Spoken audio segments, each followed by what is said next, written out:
Samantha, welcome to BIG5DTV. It's nice to have you. Thank you, Charles. It's lovely to be here. Thank you for having me. Great, great. So Volt Africa, tell us about that. Tell us about what your company does, where you fit in sort of the digital ecosystem, and then we'll go from there. Thank you. Wonderful. So Volt Africa has been in existence for the last 2 years. We are classified as an integrated digital service provider. A mouthful, I know, and I'm going to take some time to explain why we call ourselves integrated. So our journey started about 2 years ago, where we initially came onto the scene as an digital advertising agency. And we've actually changed our entire business model based on the needs of the market. Our focus is really around on the SME market. So, initially it was a case of trying to get small businesses to market their services online. And then we realized that, it's not just about an advertising solution, but it's about really having a proper digital footprint and one that represents the business in terms of ticking all of those digital boxes. So, and that's how the integrated model was born. It's all about being able to create a proper digital brand. Our services include everything from web development to content solutions, creative solutions, digital marketing, social media management. And what brings it all together is we have a very strong specialized outsourced sales team. So I outsource my sales teams to sell digital solutions on behalf of other partners. Okay. So yeah, we're based here in Cape Town. I've got a team of highly skilled individuals. I think the part that I missed out right at the beginning is that we are a proudly women-empowered business. And we really promote empowering women in the workplace. My leadership team is made up of a group of very strong women leaders. And yeah, we're definitely making a difference in the space. Great. I think what I want to add, because I could talk about this all day, but what I would really like to add is the fact that our advantage is that we have access to, we've partnered with some of the biggest publishers in the country, some of the biggest brands. So our small businesses that really come on board with us have access via our publishing network to very targeted audiences. And all of whatever we do for small businesses is obviously very cost effective and really helps them to position themselves in any type of industry. Great, that's a good summary. And so to clarify, you're offering both like a digital tool set for small business presence, et cetera, as well as audience to generate leads for them. Yes, so full service really meaning that we do the digital services as well as the advertising. And I think our experience has really taught us that, again, like I say, it's not just about that advertising or marketing solution, but it's about ensuring that the client has the right platform, has the right digital footprint in terms of branding online to really position themselves and to get that return on investment when they decide to advertise. Okay.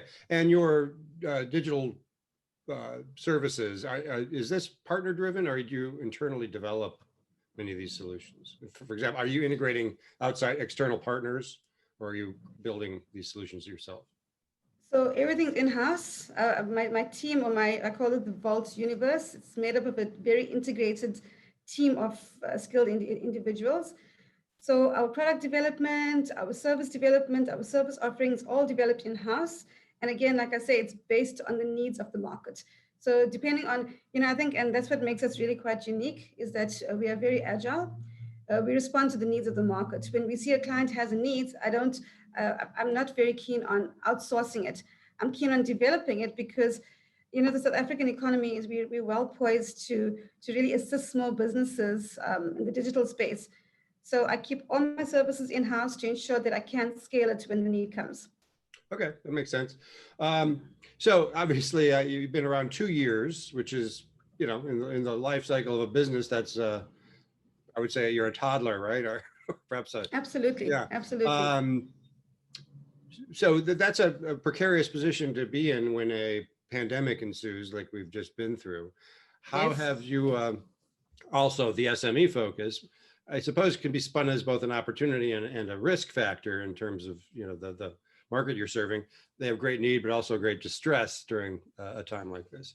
Yes. But talk about just what the impact was on your business, and then how you responded as a leader and as an organization. Yeah, I think, Charles, if I had to really compare myself to other businesses in South Africa, businesses in the world, I think none of us were really prepared for the full onslaught of this pandemic. You know, there was very few warning signs, and we had to very quickly change direction to be a part of this new normal. I think for us, you know, there were two major challenges.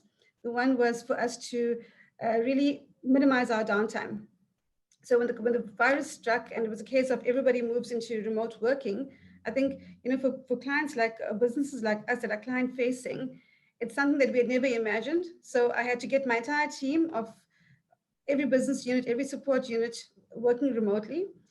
And it was the minimizing of downtime to ensure that we were still able to service our clients, still able to keep our staff motivated because everything was very scary and everything was very new.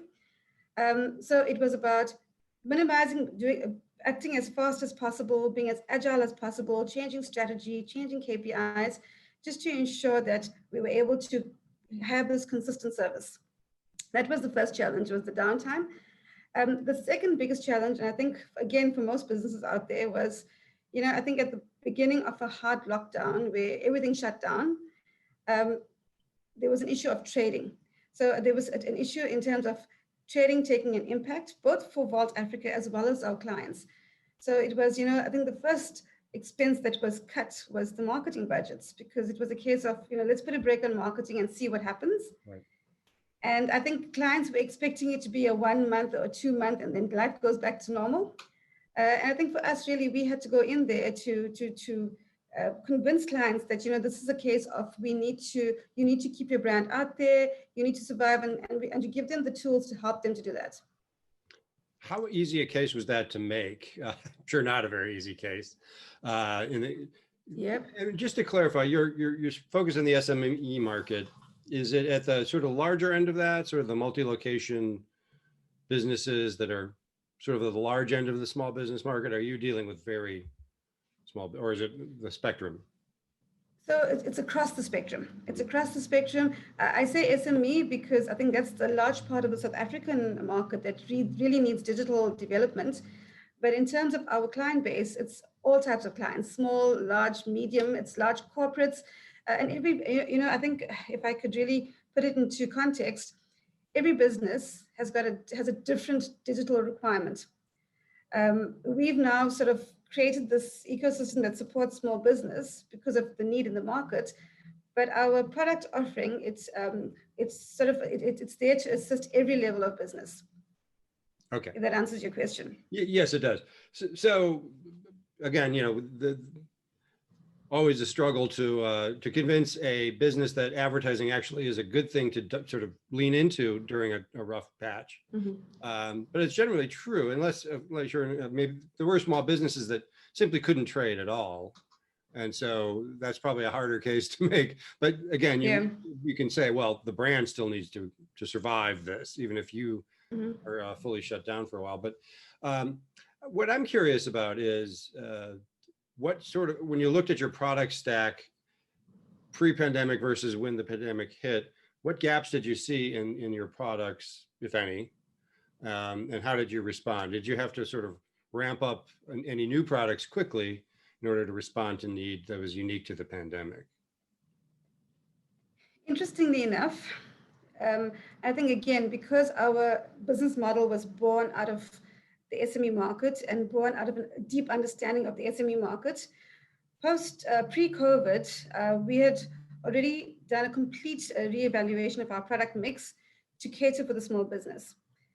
However, when COVID hit, you know, I think the biggest change that we saw was, first, I mean, small businesses went into this fight or flight mode in terms of either we're going to fight to survive, or this is, you know, we're going to lay low and see what happens. what we had to really encourage, and the big change that we made on our side, was to really encourage the the e-commerce play, because most small businesses in South Africa really they have a strong, it's either it's price and product, or it's service orientated, and they have a strong need to still cling on to what they know and what they're comfortable with, and that is traditional forms of media, which is print, radio, other forms of media. And it's taken them a while to transition. But I think what COVID did was it really fast tracked that for small businesses, where they realized the need to survive was for them to place themselves in front of their client, but not just in the form of advertising, but for them to really develop a strong e-commerce portfolio.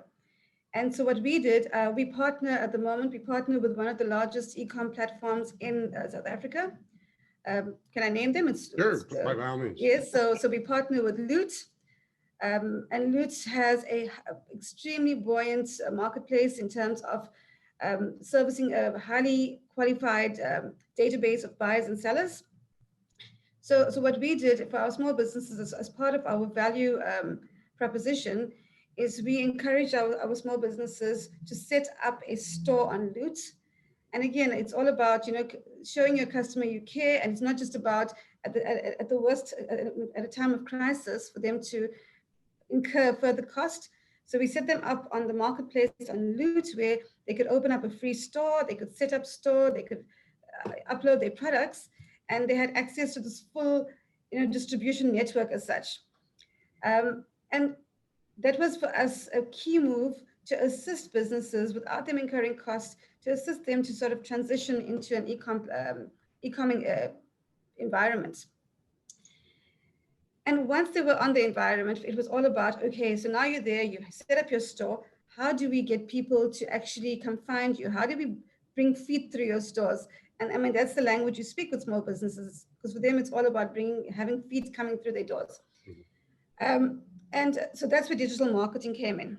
And digital marketing, it was a case for us to build up a strategy where we really targeted their customers across our network, where we spoke to their clients and we directed them into the e-com store so that they could still trade during this crisis period.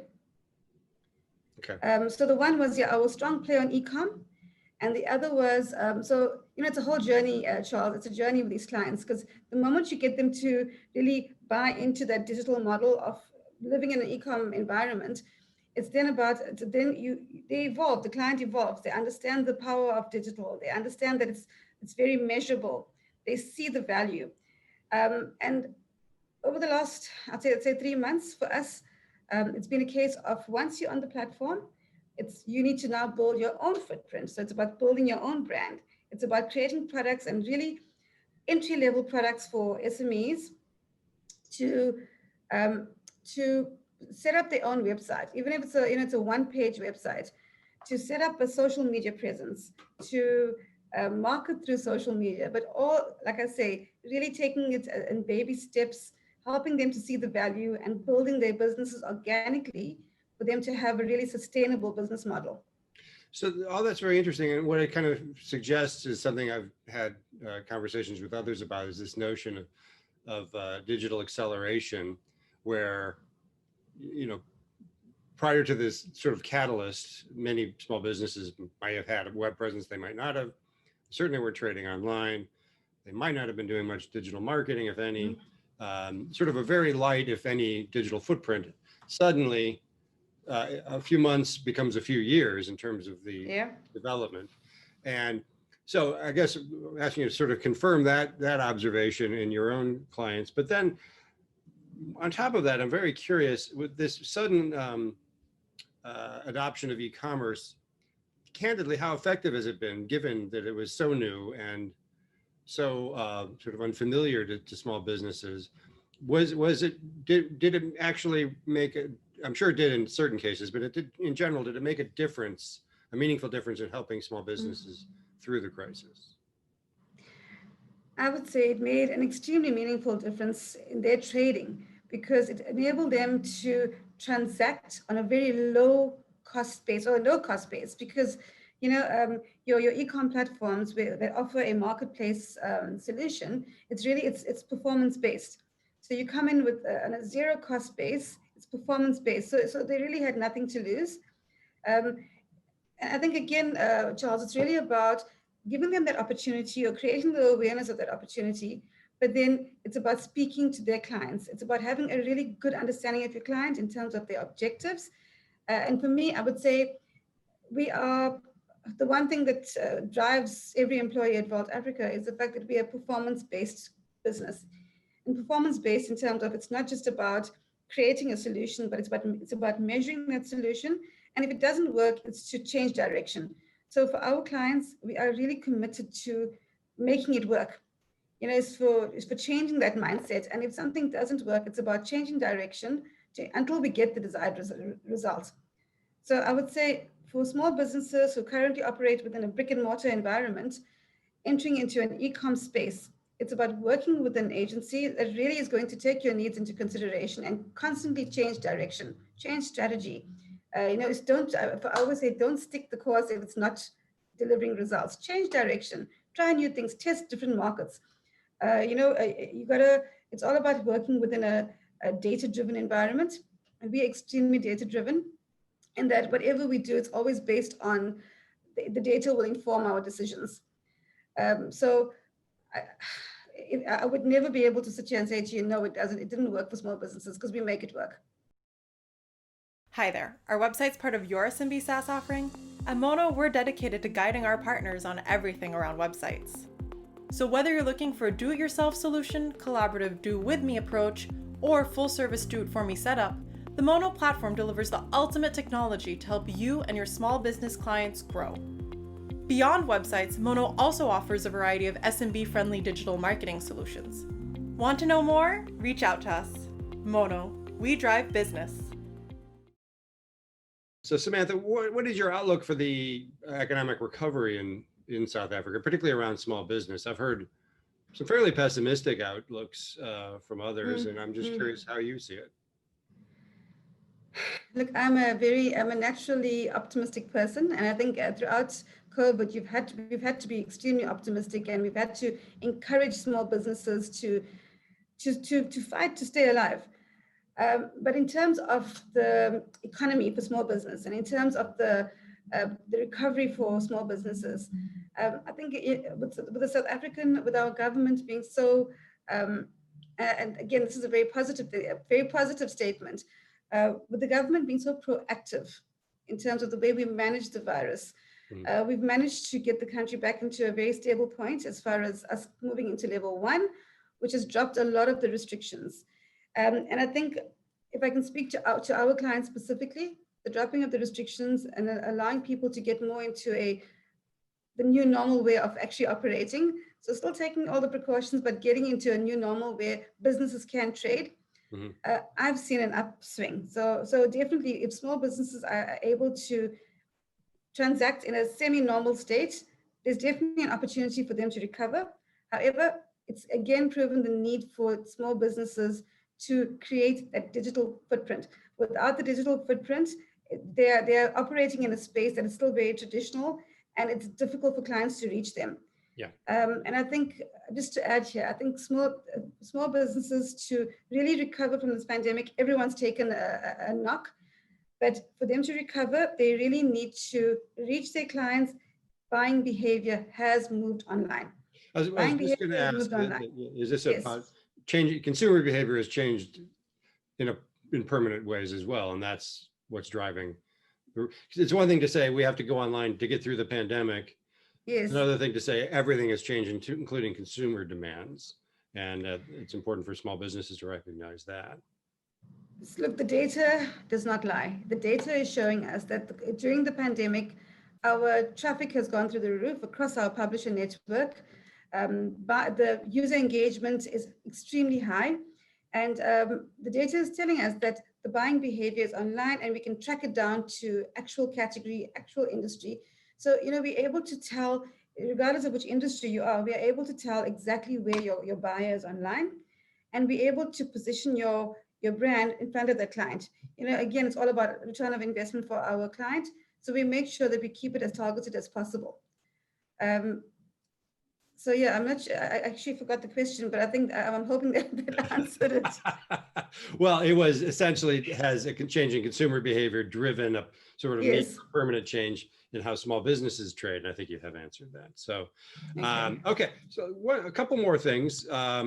Wanted to sort of, well, just talk about what do you think is going to be sort of the next few things that you would add to your product stack in terms of what, where the direction of the small business tool set is going? Is it more more sophisticated e-commerce tools? Is it more communication tools, or what do you see on the roadmap in terms of product for small business? Charles, the digital landscape or the advertising digital landscape has really, I mean, it's evolved in the last 10 years. And COVID has, I think it's set us forward another 10 years because COVID has changed the landscape again. Mm-hmm. In terms of small business, I think where we are right now, again, it's all about them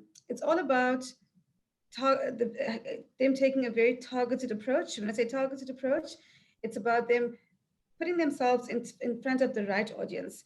If I had to look at marketing trends for 2020, I think one of the most important things that's coming from this year is that it's all about personalization.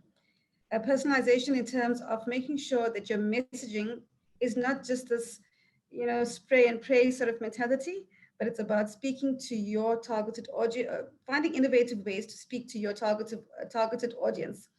For small business, the one area which seems to be making massive inroads is mobile advertising. So with mobile advertising, you can keep your messaging your targeting quite local. And you can find very innovative ways, again, to speak to your target audience. Because, in South Africa, mobile penetration is extremely high, and engagement through mobile platforms extremely high. So it's a good platform for small businesses to get their messages out. Personalization, like I said, through mobile advertising. Again, when you're speaking to your audiences, understand them well enough, understand their buying behavior, listen, look out for a comment in terms of competitor websites, and create contextual advertising, whether it's through display advertising or native advertising, or whether it's through any form of video advertising, contextual. Make sure it's a message that speaks to your specific buying audience. And then definitely not to be overlooked is having a strong social presence. Strong social presence, understand your social platforms and what they can do for you. At Vault, one of the things that we do, and we do really well, is that we help clients to manage their social handles. We manage the entire strategy, and we manage the entire response time on that platform as well. And my advice to small business, again, would be really to listen to your social audiences. Pay close attention to your followers. Pay close attention to the followers of your competitors. Listen to what your followers are saying and respond with content that speaks to your followers. I think having a strong social presence really helps at this point in time. So what's interesting about social is that it's one area where I think small business actually has an advantage over brands, in the sense that you can really connect with your audience in an authentic way. And that's very difficult to scale across, say, 1,000 locations or whatever. So really, but I'm not sure it's an advantage small businesses fully appreciate or take advantage of, in the sense of like being able to have this authentic relationship with customers through social. But it's very difficult for brands to do across, thousands or tens of thousands of locations. You couldn't be more right, because with a big brand, it comes across as a marketing initiative. Yes. Right. And small brands, you're quite right, they have the opportunity to be authentic because you're speaking the language of your actual buyer. And it's so our part of our education process is to really bring that to the fore. And I think, Charles, when you're looking at small business in South Africa, a big part of what we do in terms of our consultative approach is educating. It's not just always going to be a quick funnel in terms of closing the sale. Mm. It's about creating that education platform that's informing and making them aware of what's available to them. But yeah, definitely social authenticity for small businesses is key. Great. Well, look, we're going to have to wrap it up and end it there. That's been a great conversation. Interesting to learn about Volt and what it's up to, and your perspectives on the small business market. I think your I would say cautious optimism is refreshing, and I think probably justified given how well South Africa has managed through this pandemic. I think compared to some other places I won't mention. But anyway. It's very nice to have you, and thank you for your time. Thank you so much. It was lovely chatting to you, and yeah, thank you for the opportunity.